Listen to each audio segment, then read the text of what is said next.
The love affair is officially over. The fascination has subsided. The attention from the mainstream media has all but disappeared. Celebrities and public figures, they have found better things to do on a Saturday than attend college football games in Boulder, Colorado.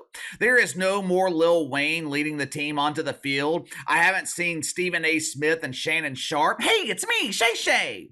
Haven't seen A and Shay holding hands on the sidelines, waiting with anticipation to return to their private jet to engage in passionate woke hugs. ESPN and College Game Day, they have zero interest in returning to Colorado. And with these latest television ratings, I think it's safe to say that America has moved on from Deion Sanders. There seems to be this fascination in this country, and I think it's mainly with the mainstream media. The media, they like to build someone up just so they can tear them down. When Deion Sanders took over as head coach in Colorado, he was being crucified by other head coaches and so-called sports journalists in the mainstream media. They were criticizing him for coming into Colorado and completely cleaning house. They were claiming that Deion Sanders was bad for college football. They criticized him for using the transfer portal to build his team, which was kind of confusing to me. I never understood why Deion Sanders was being criticized for utilizing the transfer portal. I mean, that's why it's there. The players, they're there for a reason. They are not sitting in the portal waiting to get their education, which nowadays, it seems like there is no such thing as a college education anymore. It's become college indoctrination.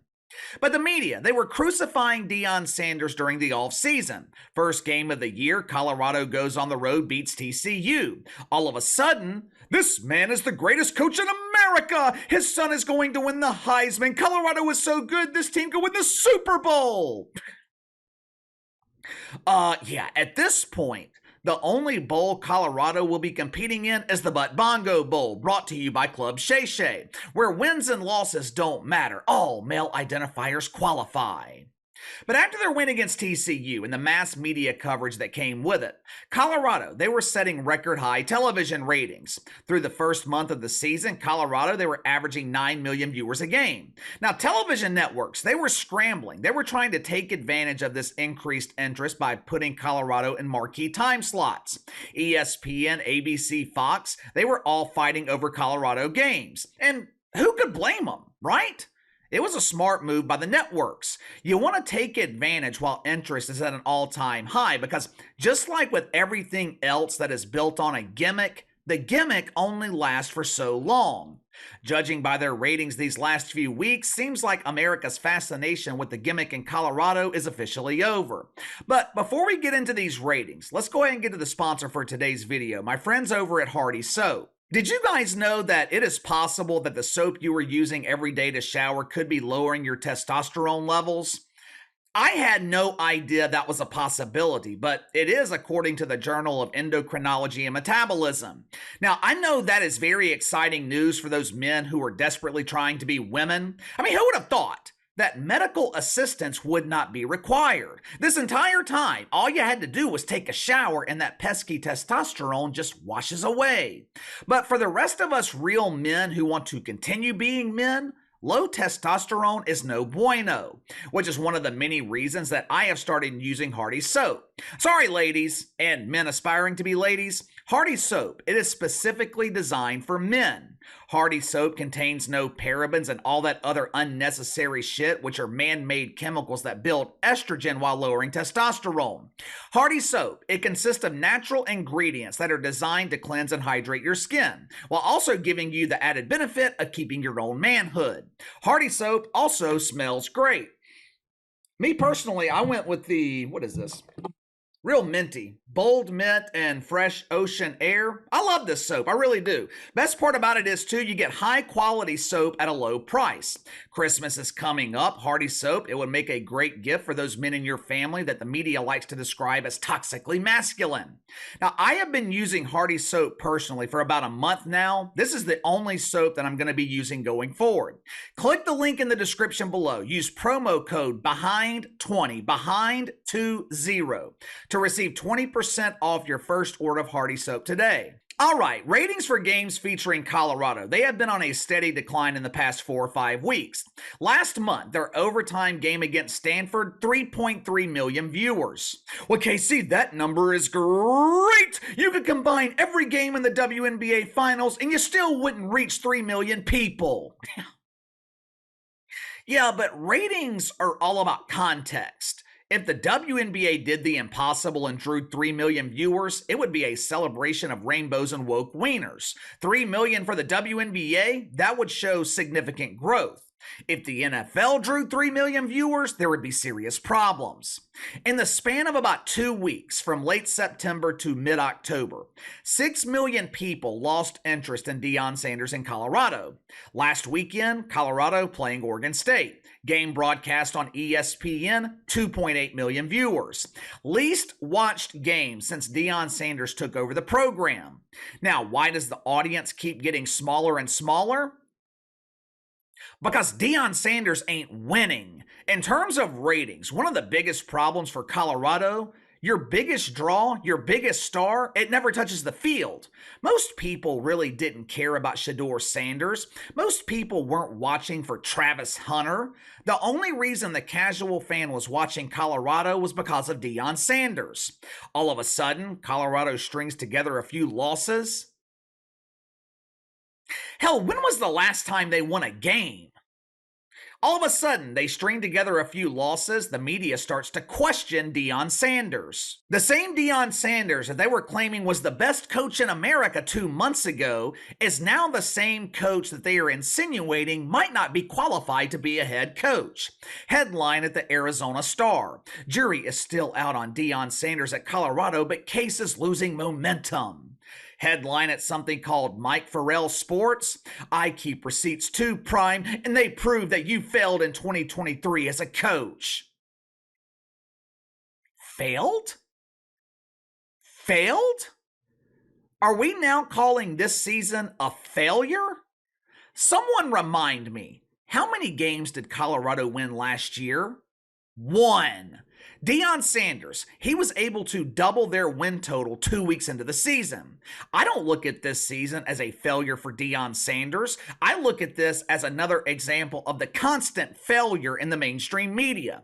The media, they put unrealistic expectations on this team. After one win against TCU, the media was hyping this team up as a national title contender. I don't remember Deion Sanders claiming that Colorado was competing for a national title. I'm sure that was the end goal, but I don't remember him making that prediction. The media built this team up, and now the media is tearing them down. A couple of weeks ago, they were criticizing Deion Sanders for not caring about meaningless bowl games. After a tough loss, they were asking him about qualifying for a bowl game. I mean, this dude ain't worried about a bowl game. He's just trying to win a game. The media criticized Deion Sanders for publicly criticizing his offensive line. He said in a press conference if his offensive line does not perform or improve, he's just going to replace them. For some reason, this caused the sensitive men in the media to get into their feelings. But I thought it was another rare instance of brutal honesty, which we rarely see from head coaches. Deion Sanders was stating the obvious. I mean, if your offensive line can't block, you're going to replace them, right? In my opinion, the biggest mistake that Deion Sanders has made this season was his failure to eliminate the hype and his failure to eliminate distractions.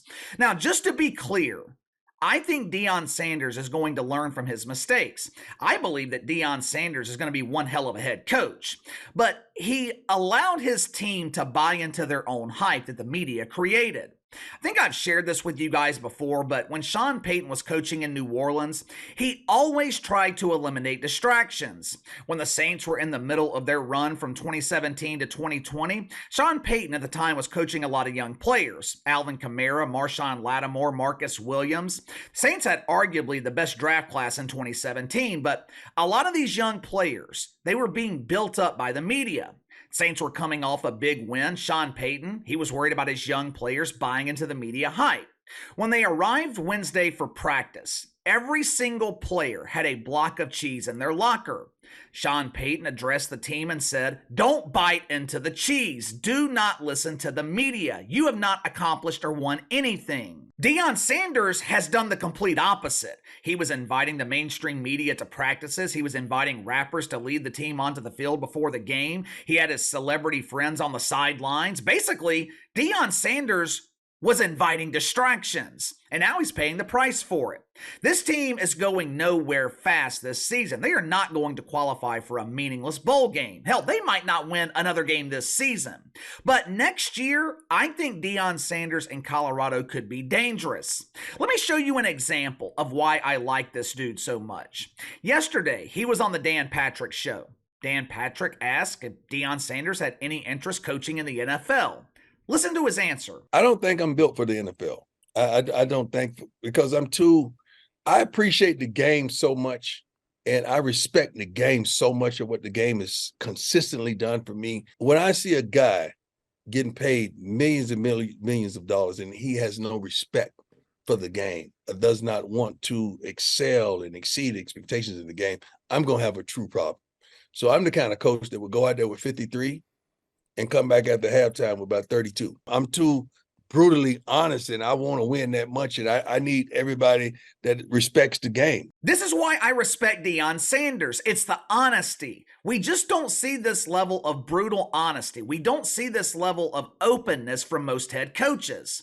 Now, I happen to disagree with Deion Sanders here. A perceived lack of respect for the game from NFL players, it might be the reason he doesn't want to coach in the NFL, but I think that he knows that his coaching style would not work in the National Football League. In college football, Deion Sanders, he can be the star of the show. Those kids look up to him. He can recruit 5-star recruits based on his name alone. NFL, completely different story. NFL players are not blinded by the star power of Deion Sanders because a lot of them are superstars too. Deion Sanders has admitted that he likes to be a mentor to players. But NFL players are not looking for a mentor. They're looking for a paycheck. But give me your thoughts on this. Mainstream media, they build up Deion Sanders seemingly just so they could tear him down. Television ratings rapidly declining. Is America's fascination with Deion Sanders over? And what do you think about him as a head coach in college football? Me personally, I think he is going to turn Colorado into a winner. He's still learning right now, but once he gets a full understanding of what it takes, I think Deion Sanders is going to be a hell of a coach. What about you? Sound off in the comments below. Like, subscribe, share the video. I appreciate every single one of you guys and your continued support. Best way to contact me is by email at btlkc84@gmail.com, KC_BTL84 on Twitter. I'll see you guys tomorrow.